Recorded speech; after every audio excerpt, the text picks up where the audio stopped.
حضرت عبد المطلب نے جواب دیا، ہمارے اونٹ اور ہمارے مویشیوں کو جو آپ نے بندی بنا لیا ہے، جو آپ نے اپنے قبضے میں لے لیا ہے، اسی کے متعلق سے میں آپ سے بات کرنے کے لیے آیا ہوں، تو آپ ان سب مویشیوں کو ہمارے سپرد کر دیجئے۔ تو یہ سن کر کے ابرہہ نے کہا، اے سردار قریش، میں تو سمجھتا تھا کہ آپ بہت ہی حوصلہ مند شاندار آدمی ہیں، مگر آپ نے مجھ سے اپنی اونٹ کا سوال کر کے میرے نظروں میں اپنا وقار کم کر لیا ہے۔ اونٹ اور بکریوں کی حیثیت ہی کیا ہے، میں تو آپ کے کعبہ کو توڑ کر کے برباد کرنے کے لیے آیا ہوں، معاذ اللہ آپ نے اس کے بارے میں گفتگو نہیں کی۔ حضرت عبد المطلب نے کہا، مجھے تو اپنے اونٹ سے مطلب ہے، کعبہ میرا گھر نہیں ہے بلکہ وہ خدا کا گھر ہے، تو خدا خود اپنے گھر کو بچا لے گا، مجھے کعبہ کا ذرہ برابر بھی فکر نہیں ہے۔ یہ سن کر کے ابرہہ اپنی فرعونی لہجے میں کہنے لگا، اے سردار مکہ سن لیجئے، میں کعبہ کو ڈھا کر رہوں گا، اس کی اینٹ سے اینٹ بجا دوں گا اور روح زمین میں اس کا نام و نشان مٹا دوں گا، کیونکہ مکہ والوں نے میرے گرجا گھر کی بڑی بے حرمتی کی ہے، اس لیے میں اس کا انتقام لینے کے لیے کعبہ کو مسمار یعنی تباہ کر دینا ضروری سمجھتا ہوں۔ حضرت عبد المطلب نے فرمایا، پھر آپ جانے اور خدا جانے میں سفارش کرنے والا کون ہوں۔ اس گفتگو کے بعد ابرہہ نے تمام جانوروں کو واپس دینے کا حکم دے دیا اور عبد المطلب تمام اونٹوں اور بکریوں کو ساتھ لے کر کے اپنے گھر چلے گئے اور مکہ والوں سے فرمایا کہ تم لوگ اپنے اپنے مال مویشیوں کو لے کر کے مکہ سے باہر نکل جاؤ اور پہاڑوں کی چوٹیوں پر چڑھ کر وہیں کہیں چھپ کر پناہ لے لو۔ پھر خود اپنے خاندان کے چند آدمیوں کو لے کر کے حضرت عبد المطلب خانہ کعبہ میں گئے اور دروازے کا حلقہ پکڑ کر کے انتہائی بے قراری سے رو رو کر دربار باری میں اس طرح دعا مانگنے لگے، اے اللہ، بے شک ہر شے اپنے اپنے گھر کی حفاظت کرتا ہے، لہٰذا تو بھی اپنے گھر کی حفاظت فرما اور صلیب والوں اور صلیبیوں کے پجاریوں کے مقابلے میں اپنی تاسوسواروں کی مدد فرما۔ حضرت عبد المطلب نے یہ دعا مانگی اور اپنے خاندان والوں کو ساتھ لے کر کے پہاڑ کی چوٹی پر چلے گئے اور خدا کی قدرت کا جلوہ دیکھنے لگے۔ ابرہہ جب صبح کو خانہ کعبہ ڈھانے کے لیے اپنے لشکر زرار اور ہاتھیوں کے ساتھ لے کر آیا، جیسے ہی ابرہہ نے اپنے ہاتھی کی قطار کے ساتھ آگے بڑھا اور مقام مخمس میں پہنچا تو خود اس کا ہاتھی جس کا نام محمود تھا ایک دم بیٹھ گیا۔ ابرہہ نے اس کو بہت مارا اور بار بار للکارا مگر ہاتھی نہیں اٹھا۔ اتنے میں قہر الہی ابابیلوں کی شکل میں نمودار ہوا اور ننھے ننھے پرندے جھنڈ کے جھنڈ جن کی چونچ اور پنجوں میں تین تین کنکریاں تھیں سمندر کی جانب سے حرمین کعبہ کی طرف آنے لگیں۔ ابابیل کے لشکر نے ابرہہ کی فوج پر اس قدر زور شور سے سنگباری شروع کر دی کہ انن فنن میں ابرہہ کے لشکر اور اس کے ہاتھی کے پرخچے اڑ گئے۔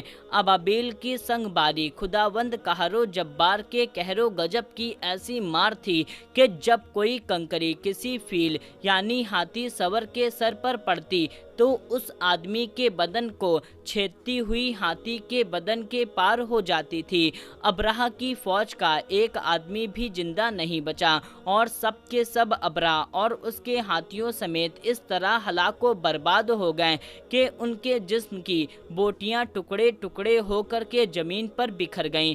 چنانچہ قرآن مجید کی سورہ فیل میں اللہ تعالیٰ نے اس واقعے کا ذکر کرتے ہوئے فرمایا، یعنی کہ اے محبوب، کیا آپ نے نہیں دیکھا، کیا آپ کے رب نے انہیں ہاتھیوں والوں کا کیا حال کر ڈالا، کیا ان کے داؤں کو تباہ نہ کر ڈالا اور ان پر پرندوں کی ٹکڑیاں بھیجی تاکہ انہیں کنکڑ کے پتھر سے مارے تو انہیں چبائے ہوئے بھینس جیسا بنا ڈالا۔ جب ابرہہ اور اس کا لشکر کا انجام یہ ہوا تو عبد المطلب پہاڑ سے نیچے اترے اور خدا کا شکر ادا کیا، اور تمام اہل عرب ان کو ایک خدا رسید بزرگ کی حیثیت سے قابل احترام سمجھنے لگے۔ تو دوستو، اب آپ کو اس واقعے کے بارے میں بتاتے ہیں جو قیامت کے نزدیک پیش آئے گا، جس کے بارے میں حضرت محمد صلی اللہ تعالیٰ علیہ وسلم نے فرمایا تھا کہ اللہ پاک کا آپ صلی اللہ تعالیٰ علیہ وسلم پر خاص کرم ہے کہ آپ صلی اللہ تعالیٰ علیہ وسلم کو اللہ پاک نے تمام علوم عطا فرمائے جن کا تصور ہمارا انسانی ذہن کبھی نہیں کر سکتا۔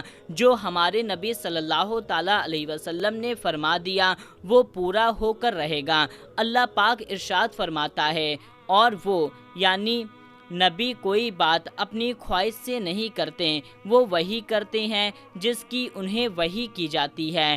اللہ کے علم کے سمندر کے مقابلے میں نبی اکرم صلی اللہ تعالیٰ علیہ وسلم کا علم ایک قطرہ ہے۔ آپ صلی اللہ تعالیٰ علیہ وسلم کا یہ قطرہ تمام مخلوق کے لیے ایک سمندر کے برابر ہے۔ یہ بات سچ ہے کہ ہم آپ صلی اللہ تعالیٰ علیہ وسلم کے علم کے برابر میں اندازہ بھی نہیں لگا سکتے۔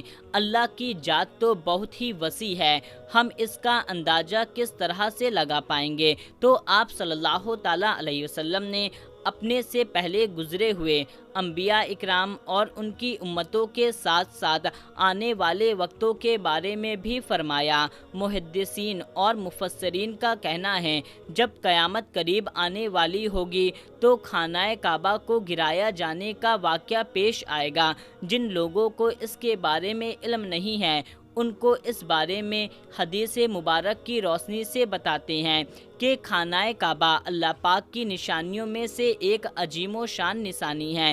جب تک کعبہ قائم ہے اس وقت تک دنیا بھی قائم ہے اور دائم رہے گی۔ جب خانہ کعبہ کو گرا دیا جائے گا تب قیامت رونما ہوگی۔ جب قیامت قریب آئے گی تو ایک بدبخت حبشی خانہ کعبہ کو گرا دے گا، پھر قیامت آئے گی۔ محمد مصطفیٰ صلی اللہ تعالیٰ علیہ وسلم نے فرمایا، حبشی کو چھوڑے رہو جب تک وہ امن چھوڑے رہیں، کیونکہ کعبے کا خزانہ نہ نکلے گا مگر حبشہ کا ایک چھوٹی پنڈلیوں والا کعبے کو گرانے والا ایک غیر مسلم حبشی ہوگا۔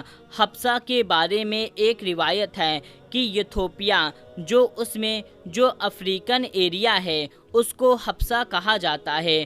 حبشہ سے ایک حبشی کعبہ کو گرانے کے ارادے سے اور اس کے نیچے سے خزانہ نکالنے کی نیت سے پوری رات چلے گا یہاں تک کہ وہ کعبے تک پہنچ جائے گا۔ یہ بات مشہور ہے کہ کعبے کے نیچے بہت سارے بادشاہوں کا خزانہ دبا ہوا ہے۔ وہ شخص اسی لالچ میں اسی خزانے کو حاصل کرنے کے لیے خانہ کعبہ کو ڈھائے گا۔ اس کمینے حبشی کے بارے میں آپ صلی اللہ تعالیٰ علیہ وسلم نے ارشاد فرمایا، اس حبشی کی شکل و صورت ایسی ہوگی کہ وہ چھوٹی پنڈلیوں والا ایک حبشی ہوگا جو خانہ کعبہ کو گرائے گا۔ جبکہ بخاری شریف میں آتا ہے کہ لکھا ہے کہ نبی کریم صلی اللہ تعالیٰ علیہ وسلم نے فرمایا، گویا میں اس حبشی کو دیکھ رہا ہوں، وہ کالا اور چوڑی ٹانگوں والا کعبہ کے پتھر اور اینٹ کو اکھاڑ اکھاڑ کر پھینک رہا ہے۔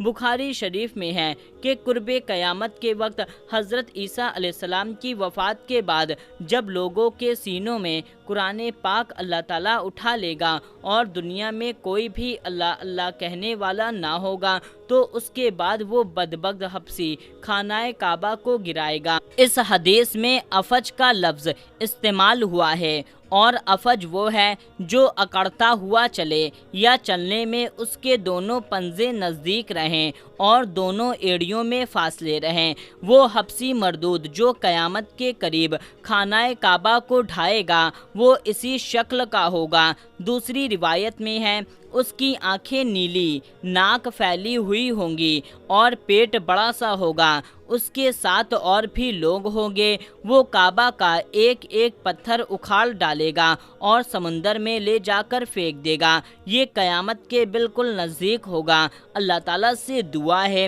کہ اللہ پاک ہمیں نیک کام کرنے کی توفیق عطا فرمائے اور برائیوں سے بچائے۔ آمین اللہم آمین۔ پیارے دوستو، کمنٹ باکس میں آمین ضرور لکھیے گا اور اس ویڈیو کو زیادہ سے زیادہ لوگوں تک شیئر کر دیجیے گا۔ ملتے ہیں، تب تک کے لیے اللہ حافظ۔